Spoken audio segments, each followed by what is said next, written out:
Okay, so you're in the session called Living a Wealthy Life with Liv and Sheela. So if you don't want to be here, now's the time to exit quietly. Hey, Gabby, were you supposed to be here? Sorry, yes, I am supposed to be here. Exactly what I'm supposed to be here. You are now. So I'm going to hand it. You start. Okay. Okay. Well, that's a special experience to be in front of the room I used to be hiding behind my cameras, filming. But at some point there was a shift in my life. And I think the shift happened. I've been waiting like 63 years to realize that actually I was the wealthiest man on the planet. And I also realized another thing. Guess who else is the wealthiest person on the planet?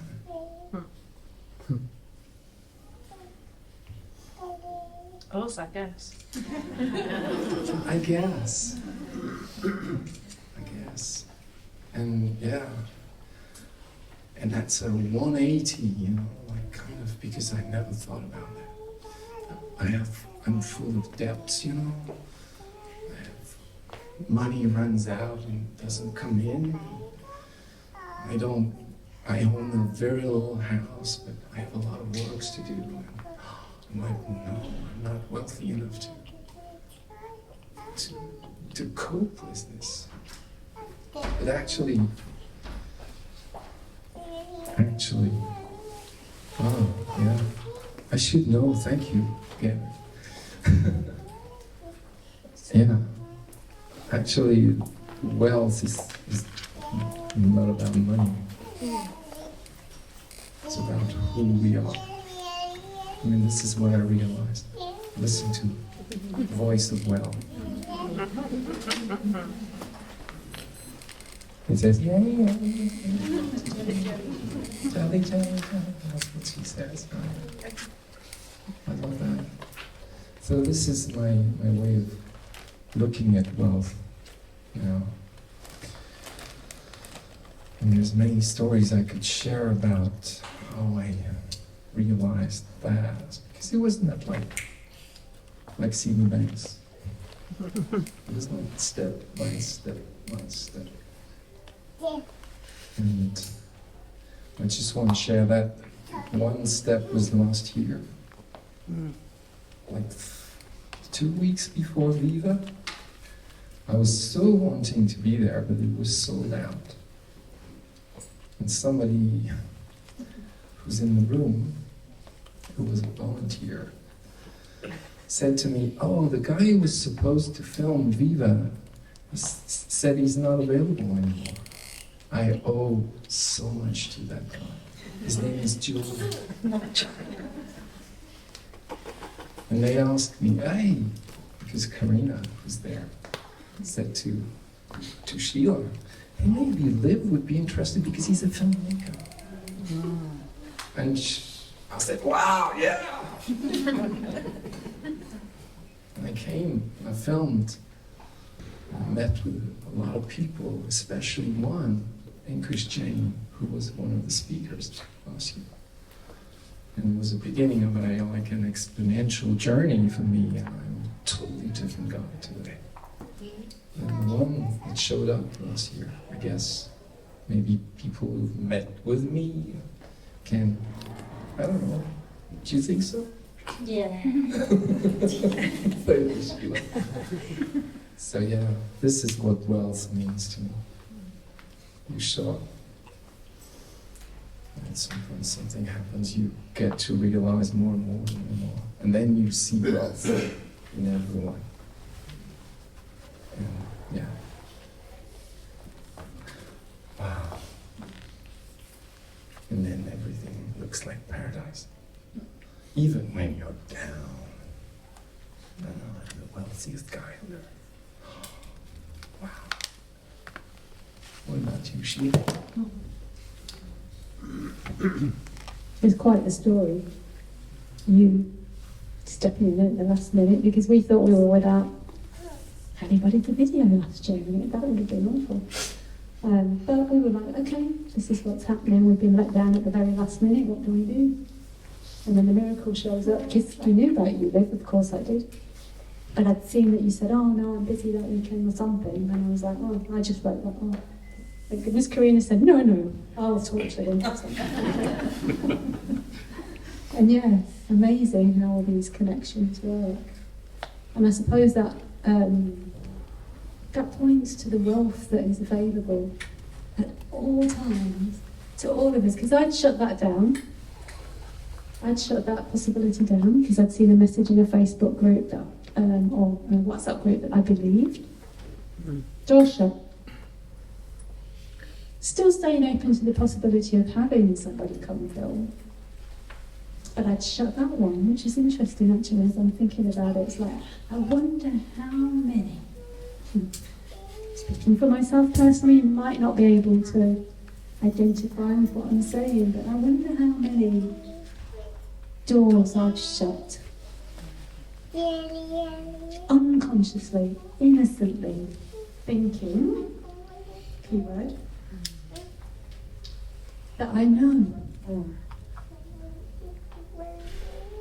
That definitely is one of, maybe I don't know what we would call it, blind spot, an Achilles heel. This idea that I know something. Oh my God. It just shuts down so much. I think earlier on I was hearing Dominic and Derek speak about infinite possibilities available to us at all times. And we can't know that, can we? Because it's infinity. What does infinity even mean? I mean, I have an idea of what that means, but I cannot know what that means. I have no idea what that means. But imagine. This is a really different way than I thought it would. There is no such thing as time. It's a man-made concept. So if there's no such thing as time, that means everything has to be here, right now. Everything that we desire, everything that we want, everything that we dream of, has to be here, right now. And the only reason we're not experiencing that, the fact that we think, the fact that we create the limits for ourselves, and we can't see what's already here. And I think that's what I heard Sid say to me this morning, because I was listening to Sid. Everybody's sitting in mental health. Every single person is sitting in mental health right now.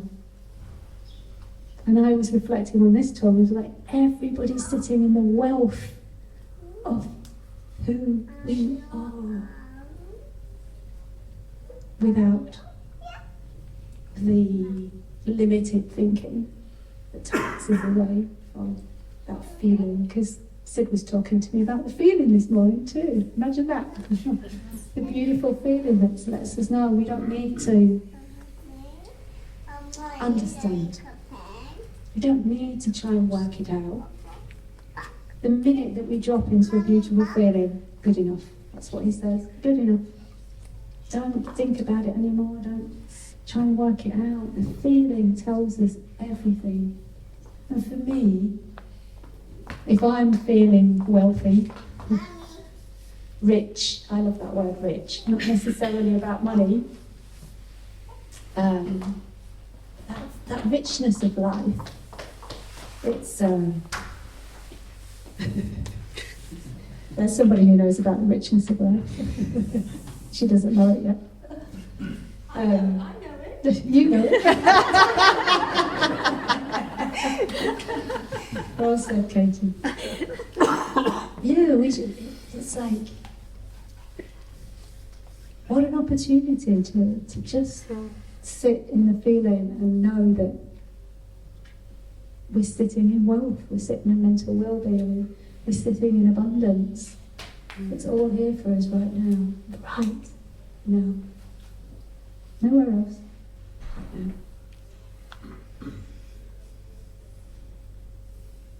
And something that we want to do, and I'm going to pass the mic to you, is we want to make sure that we are hearing from all of you. If you have any questions, if you have anything you would like to share, at any point in time, just let us know and we'll pass you the mic, because we need that for the recording, don't we? Mm-hmm. Yeah.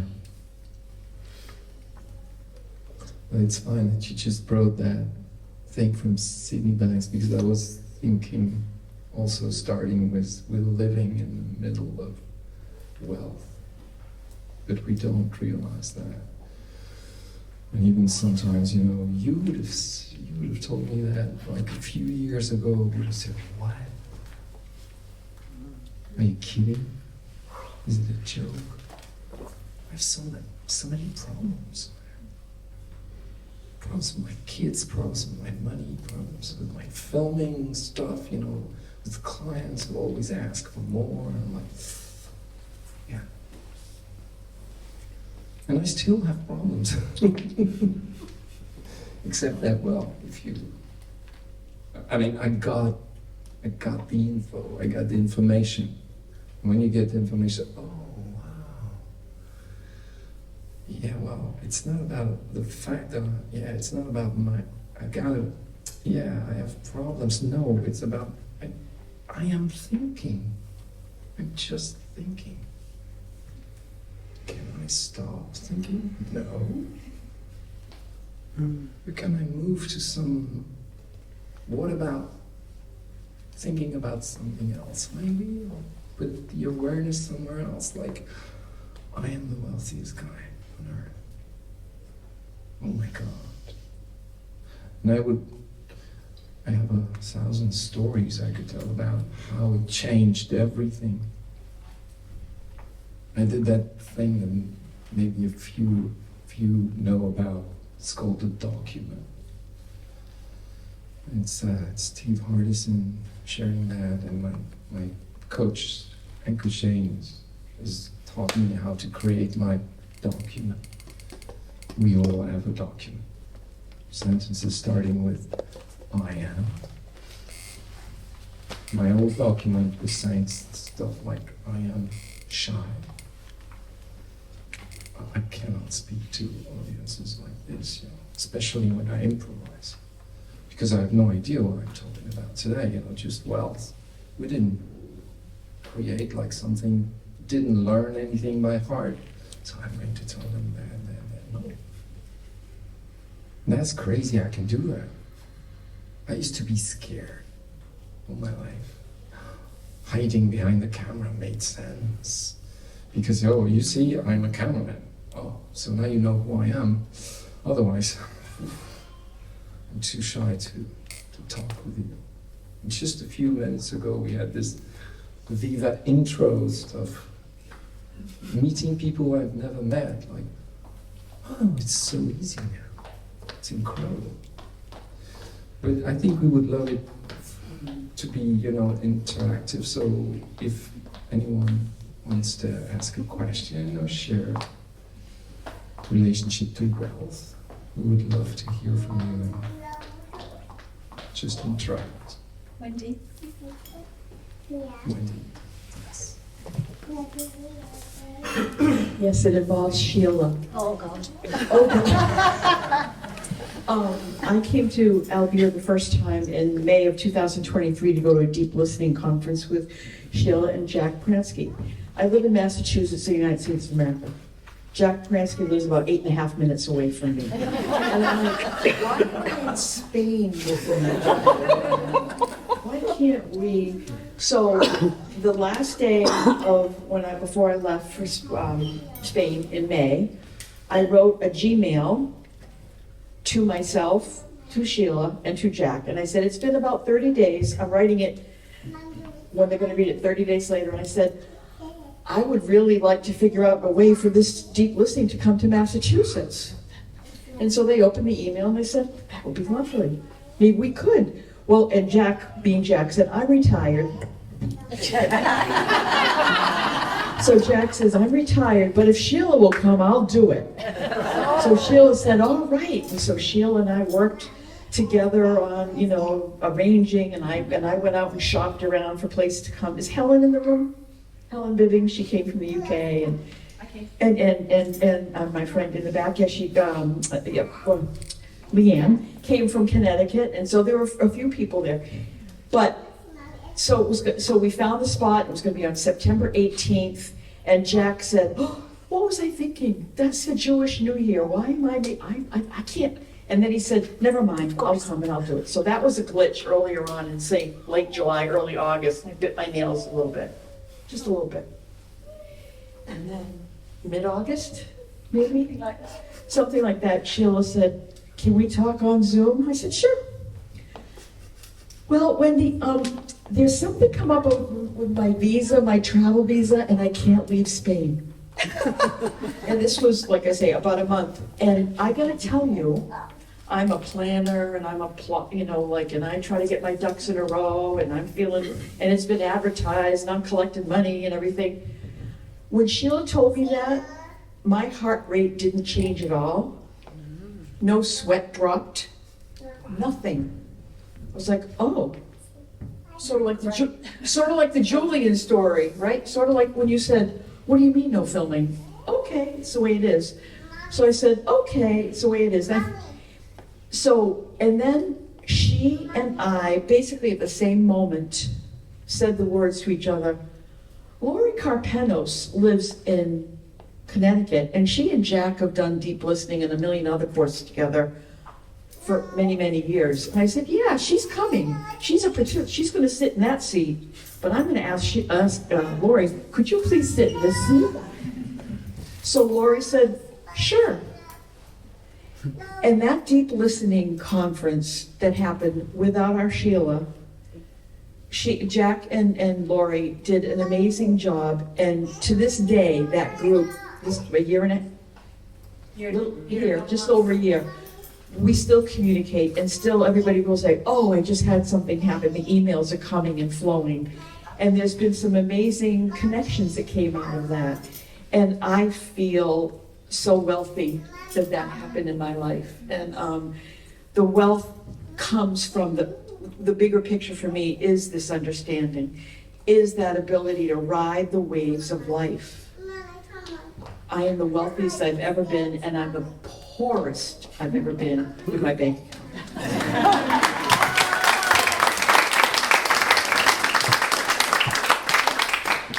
Wendy, you forgot about the hurricane that came. Oh yeah, the hurricane. Yeah, just want to add that. Just add that to the story. Yeah, in New England we have hurricanes, and so there was a hurricane that was forecasted to be really, really, really bad, like one for the books.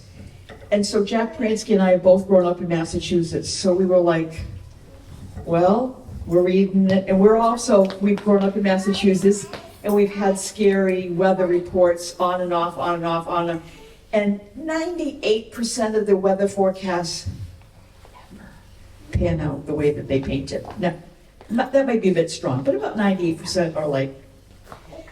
So Jack and I were like, all right, and Jack his home is right on the ocean, right? So we were like, we're gonna go for it. So this was like, it was gonna start, the hurricane was due to start the hour we were starting the conference on Friday night. And people were flying, people were driving. So we ended up calling it and saying, let's just go for it. So we went for it, and the hurricane was the biggest bust. But the next day, walking on the beach, because the event was on a beach, it was the most beautiful, interesting, it was like a painting, the water, like a whole different quality of look to the water and all that kind of stuff. But that was really fun. I'd forgotten that bit of drama as well, but anyway.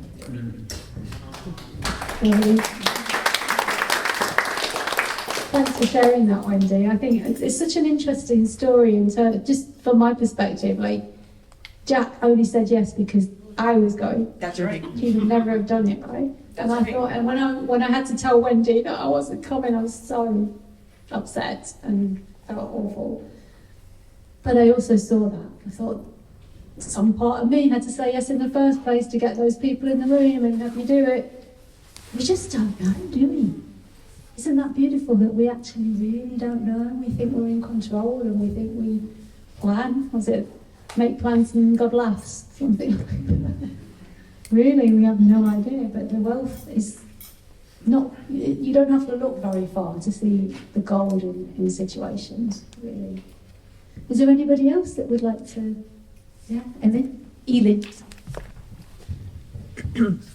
Just a small comment about wealth,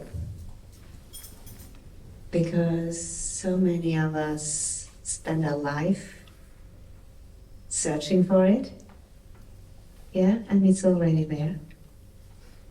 We just don't see it, just like everything else that's great in our lives. I just feeling grateful for being aware of that. Thank you for participating to that. Thank you. Yeah. Can I ask you a question? Can I ask you a question about the document? Yeah. You said that your old document would have said, like, I am shy. Maybe it's a personal question, but what's come in place of that? And how did you know when it wasn't coming from here and it was coming from here? Like, the true document, the true you.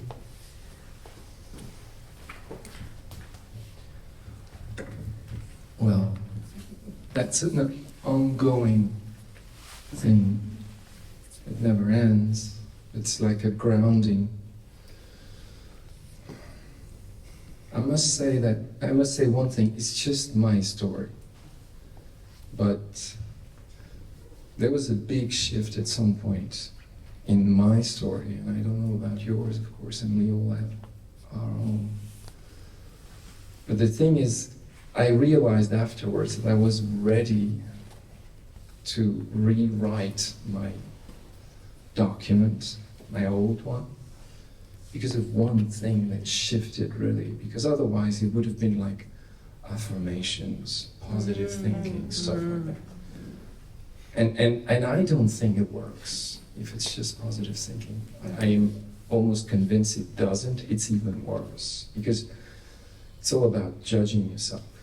So if you create a document that's powerful, like I am this, I am that, I am the most I am, and you don't believe it, then you realize, oh, I'm not even good enough to believe something I want to try to believe. And this is another judgment over a judgment. What happened to me is that, for some reason, it's long to explain, and I won't explain that today, but I was outsourcing love. And I thought love was coming from outside, even knowing about the principles, you know. I said, yeah, well, I understand. Yeah, it's all about my thoughts. But love is outside, and I need love from outside to fill this, you know, empty tank of. I need it. It's normal. It's human. You want to be loved by people. So. And at some point in my life, I realized I was the true love of my life. And from that point on, the document process really felt easy, because everything made sense. And the first line in my new document it's very powerful, it's just mine. It's the thing I always remember when I'm in a low state of consciousness, I'm feeling sad, whatever. The first line is, I am God having the experience of being me. So imagine you wake up in the morning, you're sad, you know, you broke up with someone, whatever, your son's at the hospital, I don't know, all the things. My bank account's like at the lowest level, I'm all into the red, blah, blah, blah, blah. I am God, having the experience of being me. Oh, that's so interesting. Because God wants this experience of, oh yeah, I feel something, like, ooh, I'm scared about. But this is what God is wanting to have as an experience. And the next line is, I am love. And I spread the love that I am limitlessly. So if I am love, I'm going to be like. And there's one line that says, I am the true love of my life. And I believe it. And if you, for some reason, can't believe it, it's not powerful. The document may be difficult, but I also see that the document could be a way to direct you to the love of yourself, and to realize that. Because when I say I'm the wealthiest guy on earth, it's exactly what was shared here. Like, if you see that, if you see life from that point of view, everything is gold. Absolutely everything. Even the fact that you kick, your foot in a chair. Oh, interesting. What is it? I'm alive. I feel that, pain. And where's the gold? The gold is I'm alive. And I can, of course, focus on, I'm so stupid, why it's always the same, and that's me, oh my God. Poor old me. And the other way of seeing it is just hurt my foot. And that's interesting. It feels in my, and the thing with the document is exactly like you said, it doesn't come from here. If it comes from here, it doesn't work. It comes from here. Because the sentences I have, like I am shy, was here. And when I showed up in the world and I said to myself, I didn't have to, it's just occurred. I am shy. I can feel it even right now. I am shy. It's like something, creating something there, but I had no idea I was creating there. Because it felt true, it felt like the truth. I was born shy. This is my journey in life. Carry a burden of shyness. Okay. Do I like it? No. But I have to go through life with this, I'm this way or that way. I lost my hair, I'm not sexy. Look at my ears. One is more like, it doesn't look great, Listen to my voice, no, it's no good. I don't like that. Yeah. So anyway, that's what happened. And now it feels like when I say I am God having the experience of being me, or I am that all the stories about me have a purpose to create who I am now, which I believe. It's like, wow. Good feeling. So, to cut the long story short, because I could go on forever. How much time do we have? 5 minutes. 5 minutes, all right. 5 minutes, okay. Any other? Or maybe Sheela? This lady here had her hand up. Which lady? This lady. No, I was saying 5 minutes. Oh,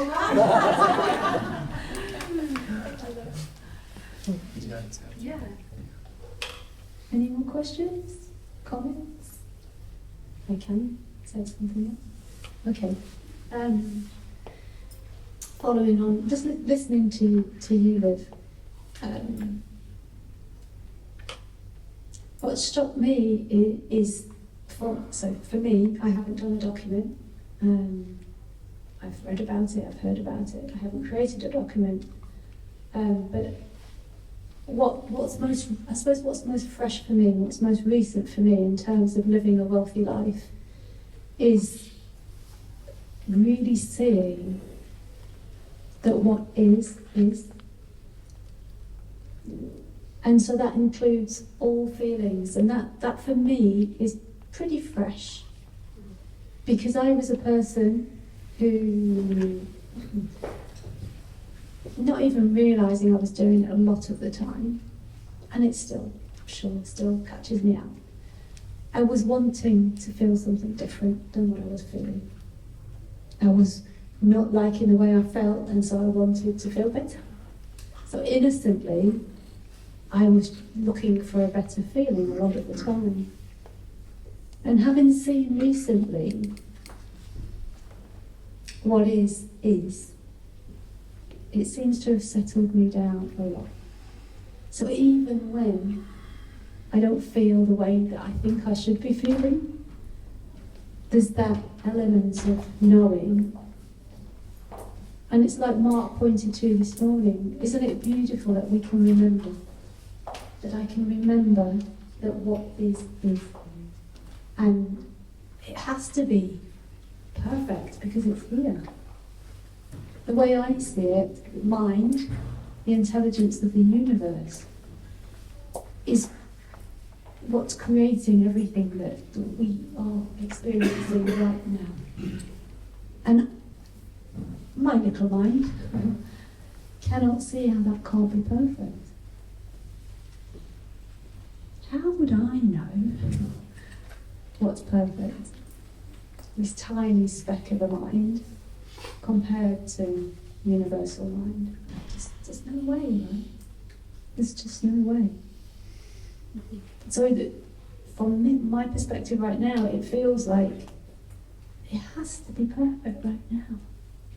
Every feeling, every sensation, even when I don't like it, this is hurting, that doesn't feel good, too hot, too cold, blah, blah, blah. Nose is too big, ears are funny, I don't know what you mean about that, but strange voice, sexy, French voice, in my opinion. I didn't get the shy bit. I mean, we invited you to Viva to be a speaker. No, did you? We did.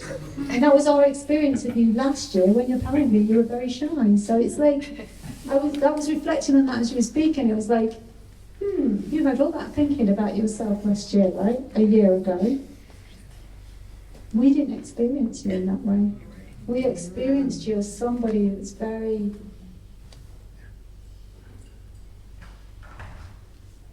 what? Very, I don't know, I can understand the shyness in a way, but humble. That's the word. Humble and so much to share. And so giving, and so generous, and so wise, and so... Sue and I saw that in you. We were completely in agreement. How about Liv? Yeah. It'd be too much for him filming him, but ask him. Oh, where's my alarm? It must be time to stop. Yes, but isn't it interesting though? You have a perspective of yourself that you believe. That's my alarm, that wakes me up every morning.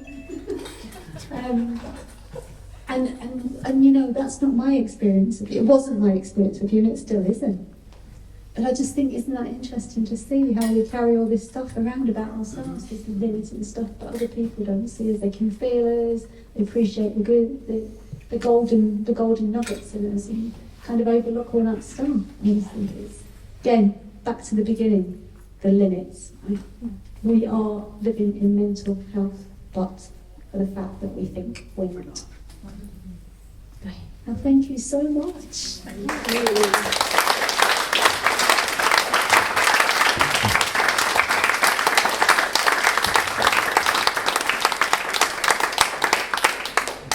Go and enjoy yourself.